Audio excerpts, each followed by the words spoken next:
Ndibulise kuni bathandi bezemidlalo eMzantsi Afrika, ingakumbi kuni balandeli bebhola elikhulu ke laseMzantsi Afrika.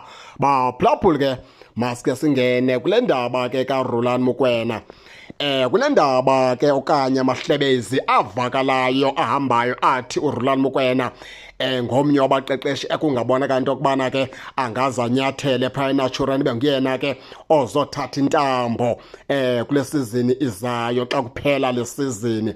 Kuthiwa ke igama lakhe liyabonakala kwilist yabaqeqeshi abangakwazi ukubana ke batyunjwe baqeqeshe pha iqela ke leKaizer Chiefs.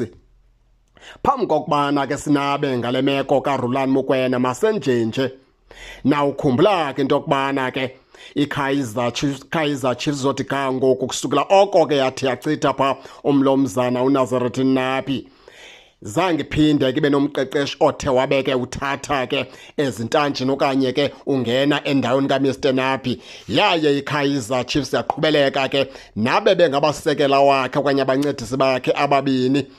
Yathi iKaizer Chiefs nikeza bona intambo into yokubana ke basose bagqibe ke le season. Izizathu ke zabekwa ke xa benikezwa intambo, kwathiwa ke noko bona bebekhona uNapi xa bebuilda le team, futhi bebeyinxalenye kaNapi mhla wayehambile nale team ebheke phaa kwilizwekazi laseHolland. Bebeyinxalenye ke players ezathi zathengwa kuNapi. Loo nto ke ithetha ukuthi ke bazoba nolwazi luthe vetshe kwii-players ke ezikhoyo phaa kwiqela ke leKaizer Chiefs. Yaphinda ke imanagement eKaizer Chiefs yakhupha isimemezelo esithi bazawugqiba nje le season emveni koko ke Kaizer Chiefs ke sukume ke ithi gqolo ikhangele umqeqeshi.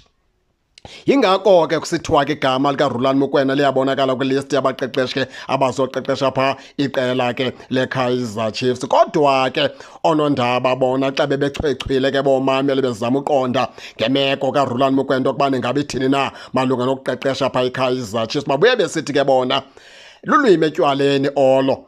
uRhulani Mokoena umfana omdala bathi ke ngokwendlela izinto ezijongeke ngakhona ngeza aqeqeshe iKaizer Chiefs okanye ke ngeze ke anyathele eNaturena. Akusiyonto ke leyo iphuma kuthi ke baphulaphuli ke, yinto ephuma ke kubantu bebechwechwele bebheka phaa beyojonga imeko kaRhulani Mokoena bezama ujonga into yokubana ithini na le nto ithi uRhulani Mokoena ngaya phaa kwiKaizer Chiefs. Itsho ke kuthiwa ke uRhulani Mokoena umfana omdala ngeke akwazi ukuya kwiKaizer Chiefs, uyi-Orlando Pirates egazini uRhulani Mokoena, futhi ke notata wakhe uyi-Orlando Pirates egazini, futhi kuthiwa utata wakhe ngeke avume ke uRhulani Mokoena ahambe onyathela phaa eNaturena. Kunezizathu zabo ke ezaziwa ngabo ke uRhulani Mokoena kunye ke notata wakhe. Xa kusitshiwo ithetha ukuthi ke loo nto xa benaba ke oonondaba bathi ke ngamampunge ke lawo akho Rhulani ke ozoqeqesha iKaizer Chiefs phaa kwisizini ezayo, abantu ke mabayikhohlwe ke loo nto ayinokwenzeka.